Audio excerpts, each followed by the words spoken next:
We're talking football here today. You talking about the coach having some ideas about how to make the offense click? Yeah, they're trying. Well, they need to make sure they fix some of that, you know, come the fall. You know, so there's no question the Redskins struggled in Jay Gruden's first season. Washington ran a new system. But is it too difficult for this team? It's a rhythm passing game, and right now, RG3 has a hard time throwing the ball in rhythm. Comcast Sportsnet spoke to Gruden at the owners' meeting today. I don't think, you know, Robert or any of our quarterbacks were standing at the line of scrimmage, you know, like, what does this play mean? I think we felt good about them knowing exactly what to do. Just having the confidence to believe in what you see is the big thing moving forward. Is when we give you a concept and you see this coverage, you know you want to get the ball out of your hands and go here or here. That's the biggest step we want to see all three quarterbacks make, is just the decisive nature of where they're going with the football and getting the ball out of their hands.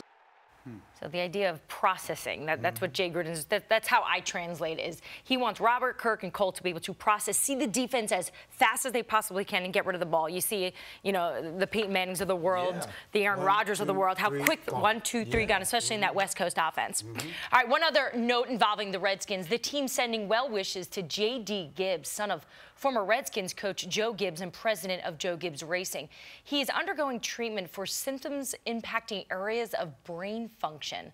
Doctors believe the symptoms are related to previous head injuries. Over in College Park, Brenda Free sporting her Sweet 16 shirt. The top-seeded Maryland women getting in one last practice this afternoon at Xfinity Center before heading out to Spokane. Well, they'll face Duke on Saturday. The Terps practice with guys? Yeah, they do. Well, I'll explain that. The Terps tweeted out this picture just before takeoff, and Lexi Brown gives a little taste of what the 5-hour trip might hold. Our last trip, when we were coming back from the Big Ten tournament, we had like a karaoke session in the back of the plane. You know, the plane was packed, it was hot, everyone was irritable. It was 2 in the morning, but we had karaoke in the back. Who has the best voice on the team?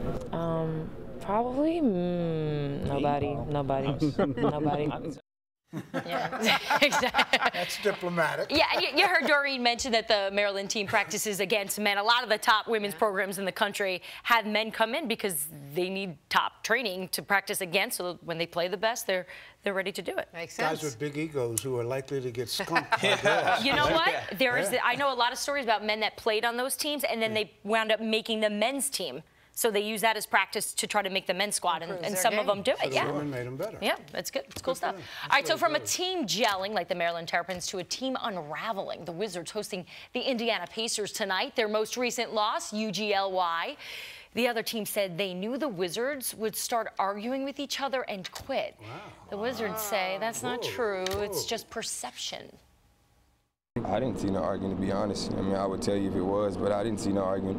I think guys is trying to help each other get through the certain tough times we was going through, not scoring the ball. I don't think we argue as much as people think we do. I mean, every team argues. I mean, you're going to have your differences, but I think the biggest thing for us is we have to bear down and look ourselves in the mirror first and see what we're doing. Are we giving our 110%? And then look at it as a team, and are we playing hard together? Are we doing whatever it takes to win? And if not, we can't point the finger at nobody but ourselves. All right, spring training Nationals opening day starter Max Scherzer on the hill against the Cardinals. Boy, did he look good. Nats fans hoping this is what they could see on April 6th. Bottom 1 Scherzer case. Matt Holliday, bottom 5. Again, another strikeout. Scherzer finishes the day with 9 total while allowing just 3 hits and 6 innings of work. Unfortunately, Nats unable to do anything at the plate. They lose 1-0. But Scherzer, the big story, a spring ERA of 1.35 in 20 innings. That is just dominant. Gets paid a lot of money, and that's why he's getting the ball on opening day. He looks like one of those guys you do not want to face. Wow. You know what I mean? I like any of those guys, any of those starters. I know. We're looking good. That's why we want to cover Sports Illustrated, right? Yes. That's it. Nightly news coming up next. With Bryce Harper. Did you see Bryce's arms? Yeah. Hard to